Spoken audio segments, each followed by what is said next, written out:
Montana Territory. June 1883, the stagecoach door swung open with a groan, and the dust of the Bitterroot Valley curled around her boots as Prudence Clark stepped down. Her skirts brushed the dry earth, and the sun beat down on her wide-brimmed bonnet. She straightened her back, even as her heart thudded hard in her chest. She had spent 5 days on that coach, crammed between a preacher's wife and a drover with a tobacco habit. 5 days to think about the letter folded inside her reticule creased and reread until the ink began to fade. A letter from a man named Thomas Dillard, who said he needed a wife to help raise his 2 children and keep a home out on his ranch near Darby. A man who wrote with simple words and kind ones. She had answered his ad honestly, gave her real age 27, told him she was healthy, strong, and willing to work. She had not lied about her size, though she had not dwelled on it either. Her mother used to say she was built like the women in the old stories, meant to carry wheat sacks and babies both. Still, when she stepped down and the small cluster of men near the coach looked her way, she saw the glances. The way their eyes traveled down and then flicked away, some with a chuckle, others with a smirk. "That her?" someone asked. "That's the bride," a younger man snorted. "Might need a draft horse to carry that one." Their laughter cracked like dry branches. Prudence forced herself not to flinch. She held her chin high, fingers tightening around the handle of her bag. She had braved worse than cruel words. But still her eyes scanned the crowd, heart sinking, wondering if Thomas had changed his mind. Then she saw him. He was taller than the rest, standing off to the side, a wide-brimmed hat shadowing his eyes. His shirt was rolled up at the sleeves, showing sun-browned forearms marked with old scars. He was not smiling, but he was not laughing either. He stepped forward. "Miss Clark," she nodded. "Yes, Prudence Clark. Are you Thomas Dillard?" "I am," he said, and held out his hand. His grip was firm, warm. He looked her straight in the eye. "You came a long way." "I did." He glanced over his shoulder at the men still chuckling. "You ignore them. Most of them could not lift half what you probably can." That surprised a breath from her. "Pardon. You are strong," he said simply. "That is what I need. Someone strong enough for love and strong enough for the rest of it, too." Her chest tightened. She had not expected kindness, not like that. "They said you had 2 children," she asked to steady herself. He nodded. "Willa's 10. Wyatt is 6. Their mother passed 3 years ago. I am sorry." "So am I," he said, "but they need someone good, steady. You say in your letter you are both." "I am." "Then let's get you out of the sun." He reached for her bag, and this time she let him take it. The ride to the ranch was quiet. The wagon rattled over ruts in the dirt road, the mountains rising in the distance like old, patient guardians. The land stretched wide, green, and open, with a stream that shimmered in the sun and cottonwoods standing tall along its banks. The house was small but sturdy, with a porch and smoke curling from the chimney. A girl with wheat-colored braids sat on the steps, a book in her lap. A boy with a slingshot stood nearby, eyes watchful. "Willa." "Wyatt," Thomas called as he brought the wagon to a stop. "Come meet Miss Clark." Willa stood, tucking her book under her arm. "Is she staying?" "If she wants to," Thomas said. Prudence stepped down. "Hello." The girl looked her up and down, then gave a small nod. "Do you cook?" "I do." "Good." "Papa's biscuits are hard as rocks." Prudence smiled. "Then it will be my pleasure." Wyatt came closer. "Do you know how to shoot?" "I was raised on a farm in Ohio," she said. "I can shoot, ride, and mend fences." He grinned, showing a missing tooth. "You are better than the last lady." Thomas cleared his throat. "Wyatt." "What?" "She cried after one day and left in the night." Prudence laughed softly, the sound surprising her. "I do not scare easy." That night, She cooked supper venison stew with cornbread and apple preserves she found in the pantry. The children ate hungrily. Thomas did too, though he was quiet. After the meal, Willa helped dry the dishes while Wyatt played with a wooden horse at her feet. The house felt lived in, warm. Later, as the stars thickened overhead and the lanterns burned low, Thomas walked her out to the porch. "Thank you," he said. "For what?" "For not turning around when they laughed." She looked at him. "I have been laughed at before." "I reckon you have." "I came here to be useful," she said, "to be needed." He nodded slowly. "You are, already," she swallowed. "Even if I am not what they expected," he turned toward her fully now, "you are what matters." "I have seen slim women break under one bad winter. You look like someone who can carry a family through one." Her eyes stung. She blinked hard. "I do not say things I do not mean, Miss Clark." "I believe you." He hesitated, then reached out. Not to touch her, but to brush a strand of hair that had slipped from her bun behind her ear. His fingers were rough, but the gesture was gentle. She felt a warmth unfurl in her chest she had not known in years. "You do not have to decide now," he said. "But if you are willing, I would like to start fresh, not just a contract, a real marriage." Prudence nodded. "Let me settle in, but yes, I am willing to try." He smiled then. Not wide, but real. And as the wind moved through the cottonwoods and the stars wheeled above, she knew for the first time since she lost her father and sold the farm that she might have found her place. Not just as a helper, not just as a wife, but as someone strong enough for love. The next morning began with fog clinging low over the fields, softening the sharp outlines of fence posts and cottonwoods. Prudence tied on her apron in the half-light of the kitchen and stirred coals back to life in the stove. She didn't need to be told what needed doing. Her hands had known early rising and quiet work since girlhood. By the time Thomas stepped in from the barn, brushing hay from his cuffs, a pot of coffee was already set to boil and a tin basin filled for washing. He paused in the doorway, his hat in one hand, watching her knead dough on the scrubbed table. "You always work this early?" he asked. She didn't look up. "The mornings are the only time the house is still. You can think better before the day takes hold." He stepped closer, slow. "You thinking about staying?" She folded the dough, pressing the heel of her hand into it. "I'm thinking about what kind of life I could build here, what kind of woman I'd have to be." "You don't need to change a thing," he said. She glanced at him then, not smiling but letting him see her eyes.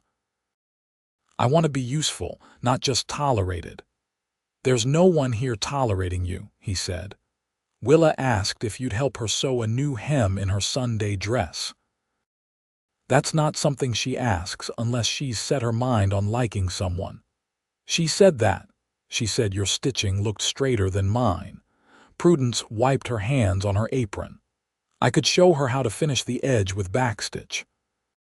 "It'll hold better that way." She'd like that. They didn't say more. The bread went into the oven and Thomas took his coffee to the porch. He sat with his boots on the top step, watching the fog lift off the fields. Prudence joined him once the kitchen was tidy, sitting a little apart but close enough for her skirt to brush against his trouser leg when the breeze shifted. "You never said how you came to ranching," she said. "My father worked freight lines out of Helena. Didn't care for the land much, but I got drawn west every year he took us farther. When I turned 20, I bought a small parcel from a widow who was heading back east, built from there." "Did you always want children?" He took a long breath. "Didn't think about it much until they came. But once Willa was born, I couldn't imagine anything else." She looked out across the pasture. "My parents passed within a month of each other. Influenza took them both. I tried to hold the farm, but taxes and weather don't wait for grief." "You were alone long." 5 years, she said. "I kept to my routines. Went to church, helped neighbors birth calves and mend roofs, but at night it was just me and the wind." He shifted, turning toward her. That's a hard quiet. It gets into your bones, she said. But it teaches you how to stand on your own feet. I can see that. She studied his face in profile, the way his jaw tensed when he was thinking, the small lines at his temple that deepened when he smiled, though he hadn't yet this morning. I'd like to learn more about this place, she said. Where the creek runs, which pastures flood come spring. If I'm to stay, I want to know it like my own skin. He stood, holding out a hand. I'll show you. She hesitated only a moment before placing her palm against his. The calluses on his fingers met the strength in hers. They walked the lower pasture first. He pointed out where the young cottonwoods had started creeping too close to the fence line, and she noted where the cattle paths cut deepest in the earth, where erosion would need watching come thaw. When they reached the western edge, he stopped by a small rise where wildflowers pushed through the grass. "This is where we buried her," he said quietly, eyes fixed on the ground. Prudence folded her hands in front of her. "Do the children come here often?" "Willa does." "Wyatt's too young to understand it all." She waited. When he didn't speak again, she said, "I'd like to plant something here, if that's all right. Something that won't fade fast." He nodded. "That'd be good." They walked back without speaking, but it was not the silence of strangers anymore. It was the kind that comes when two people carry something together. That evening, as she hemmed Willa's dress beneath the lamplight, Thomas sat nearby mending a saddle strap. The children were quieter than usual, the kind of quiet that meant they were listening to the adults without trying to show it. Willa touched Prudence's sleeve. "You so different than Mama did." Prudence didn't pause in her stitching. "Everyone's hands learn their own way. I like watching you. Then I'll teach you." Thomas looked up, eyes meeting hers. He didn't say anything. He didn't need to. By the time the lamp oil burned low and the children were tucked into bed, the house had settled into a peace that felt earned. Prudence stood by the hearth, pressing her palms against the small of her back. Thomas stepped beside her. "You're fitting in here." "I want to," she said. He reached out, brushing a bit of lint from her sleeve, and let his hand linger just a moment longer than needed. "You don't have to decide anything yet," he said again, voice low. "I'm not waiting on a decision," she said. "I'm waiting on the feeling that I belong." He nodded once. "Then we'll wait together." Outside, the wind moved slowly through the cottonwoods, and the sky beyond the window was clear and full of stars. The milk cow had wandered down past the edge of the lower field again, trailing through a break in the fence where the wire had rusted thin. Prudence found her just after sunrise, nosing through wild onion and pawing at a patch of sweet clover. She clicked her tongue, coaxing the animal back with a low hum, her skirts damp with dew by the time they reached the gate. She latched it firm this time, pressing her weight against the post to test the hold. Her breath came steady despite the uphill walk, and the ache in her legs felt earned. As she stepped into the yard, Thomas was lifting water from the well. His shirt clung to his back and his hat was slung over the fence rail. He glanced up, wiping sweat from his brow with the crook of his arm. "She break through again, same spot," Prudence said. "I'll patch it this evening. The post's soft underneath, needs replacing." He watched her a moment, then nodded. "I've got some cedar cut. I'll set it by the barn wall." She squinted toward the sky. "Storm's coming. You can feel it behind the heat." He looked out past the fields. "You'd be right." Inside, Willa was reading aloud to Wyatt from a geography book, her voice slow but sure. The boy lay on his stomach, legs swinging as he listened. Prudence paused in the doorway, watching them without a word. It hadn't taken long for the house to feel altered, not by decoration but by rhythm. Her rhythm folding into theirs, or maybe the other way around. She spent the morning boiling lye soap in the yard, sleeves rolled and arms pinked by sun. Willa helped stir, her hand steady on the long spoon. They didn't talk much, but there was a comfort in the shared work. Prudence noticed the girl's gaze linger on the way she tied her knots, how she measured ash and grease without needing to count. "You always know how much to use?" Willa asked. "I go by weight and feel," Prudence said. "A good bar'll hold firm but still lather. You learn it after a while. My mama made it thinner. It dried out quicker." "There's ways to stretch things when you must," Prudence said. "Doesn't always mean it's the better way." Willa nodded, thoughtful. "I wouldn't mind trying it thicker." By mid-afternoon, the wind had shifted. The clouds were low and fast, crawling in from the west. Thomas was already hauling tools into the shed when the first drops hit. Wyatt ran in with a fistful of dandelions, shoving them into a jar on the table. Prudence lit the oil lamps early. Rain tapped against the windows and thunder rolled low and heavy. It wasn't a wild storm, but it brought a hush with it, the kind that draws people close. They ate supper with the wind pressing against the walls. Afterward, the children curled up near the hearth with their books and cedar carvings. Thomas sat across from Prudence at the table, a mug of chicory between his hands. "Your uncle still living out past Gallatin?" he asked. Prudence glanced up, surprised. "He passed 2 winters ago." "You remembered that from the letter. I read it more than once." She let that settle before answering. "He was the last kin I had. After that, there wasn't much tying me anywhere." Thomas looked at her a long moment. "What tied you here then? Be honest." She straightened her shoulders. "The way you wrote about your children. You weren't asking for a housemaid or someone to warm your bed. You wanted a partner. I heard honesty in that," he nodded. "I wasn't sure anyone would answer." "I wasn't sure I would either," she said. "But I wanted to be seen." Not pitied, not passed over, just seen. He set down the mug. "I see you, Prudence." The rain beat harder against the roof. She didn't look away. "Is it enough for you, what I am?" He shook his head once. "It's not enough. It's more than I ever expected." She let out a breath she hadn't realized she'd been holding. "I don't need promises yet, but I need truth." "You'll have it," he said. "Every word." Later, as the storm softened into a steady patter, she laid her hand gently on the back of his. He turned his palm upward, lacing his fingers through hers without speaking. The fire crackled low. Willa had fallen asleep against a cushion. Wyatt's eyelids drooped as he fought to stay awake. They didn't move. They didn't need to. The storm had passed and something else had settled in its place. Not comfort, not yet. But something steadier than hope. Something like belonging. By late July, the earth had hardened under the sun, and the air carried the dry tang of pine resin and dust. The hay meadow behind the barn stood tall and waiting, and Thomas had begun cutting it in rows that shimmered gold at dusk.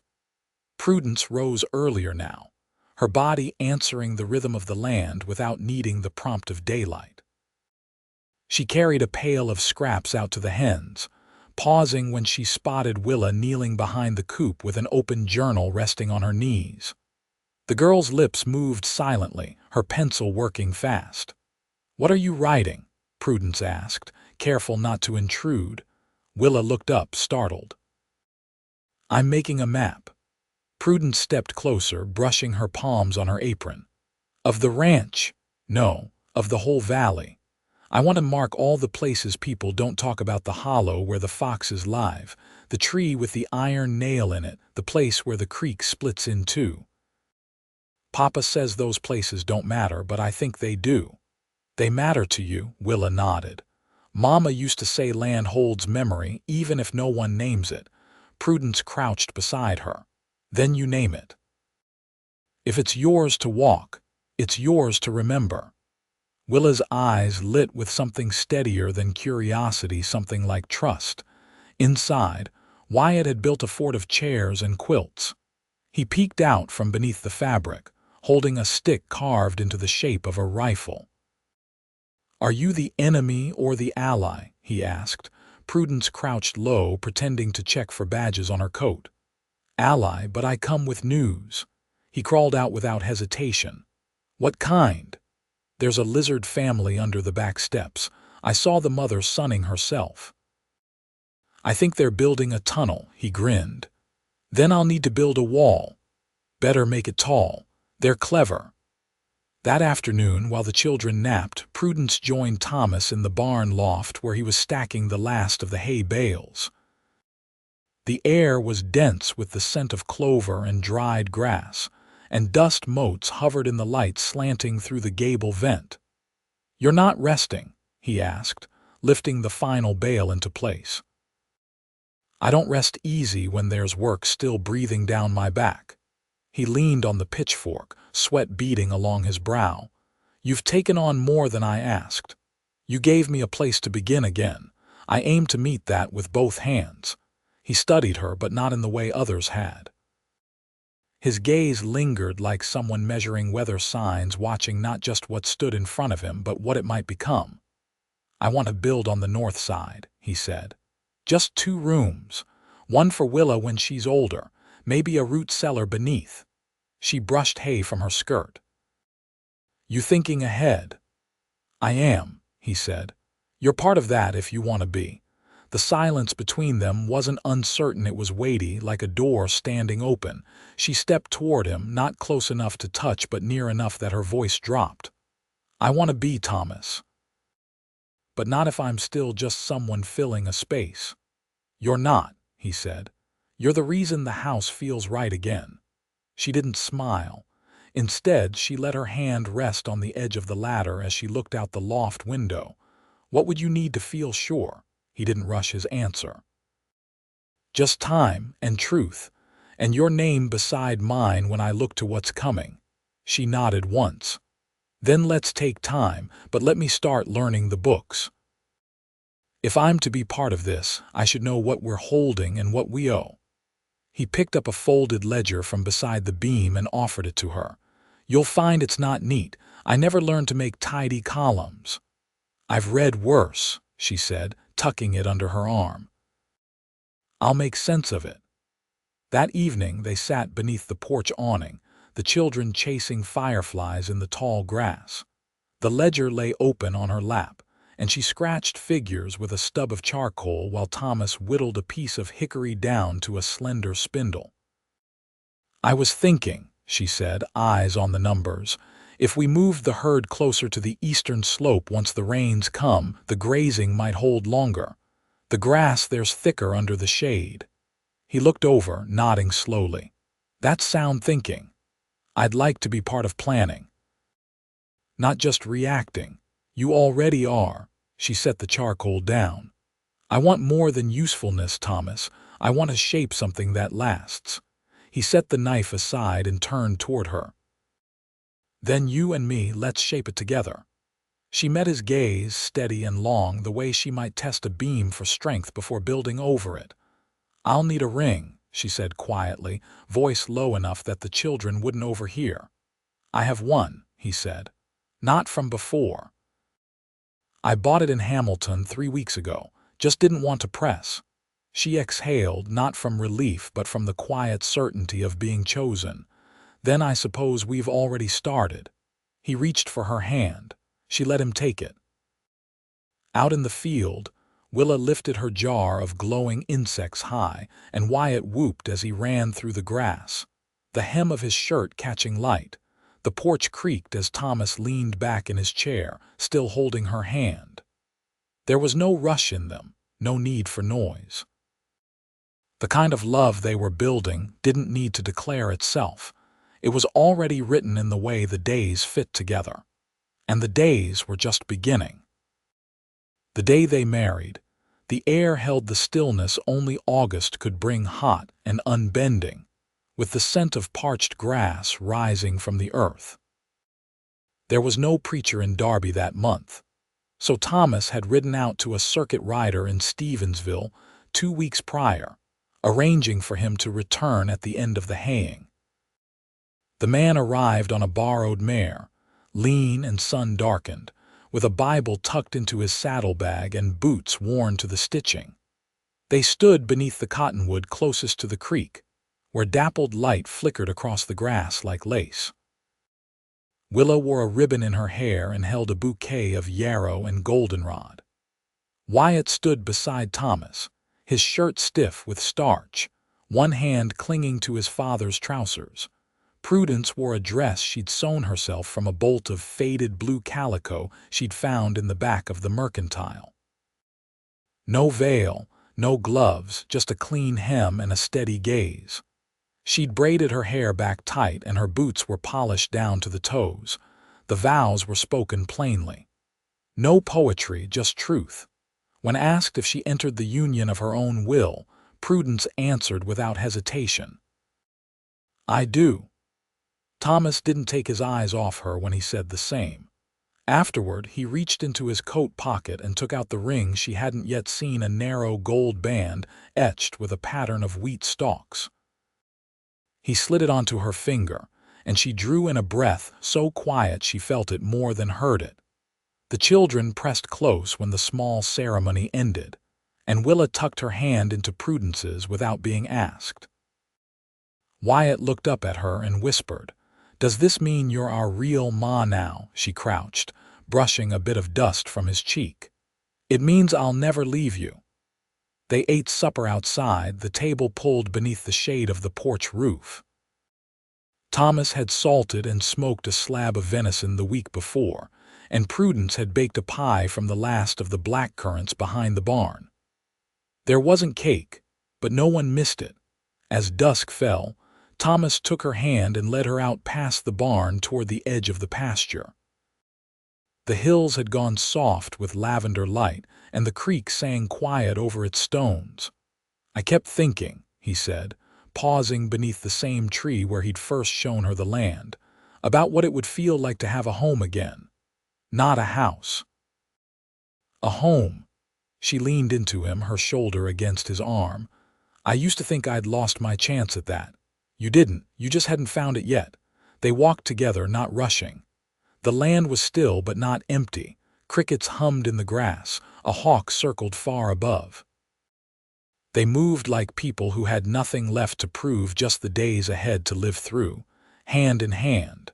When they returned to the porch, Willa had fallen asleep with her journal open beside her, a new map half drawn.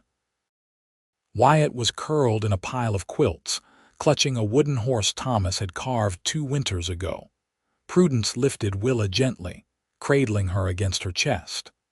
Thomas scooped Wyatt into his arms, and together they carried them inside, settling them into their beds before returning to the kitchen. The lamp flickered low, and the warmth of the day lingered on the floorboards. Thomas closed the door behind him and turned to her. "You're not just part of this now, you are it." She stepped into his arms, resting her head against his chest. "I know," she whispered. "It feels like breathing again." They stood like that for a long while, not speaking. The quiet wasn't empty, it was full of everything they hadn't needed to say. That night, they lay beneath the worn quilt she'd mended the week before, the windows open to the sound of the creek and the breath of late summer. His hand found hers beneath the covers, and she turned toward him, her forehead against his jaw. "Do you think," she whispered, "we'll grow old here?" "I know it," he said. "We'll watch the cottonwoods thicken and the barn lean.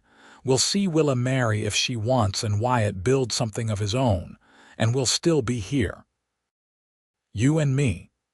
She didn't answer, only pressed a kiss to his shoulder and curled closer. Years passed quietly.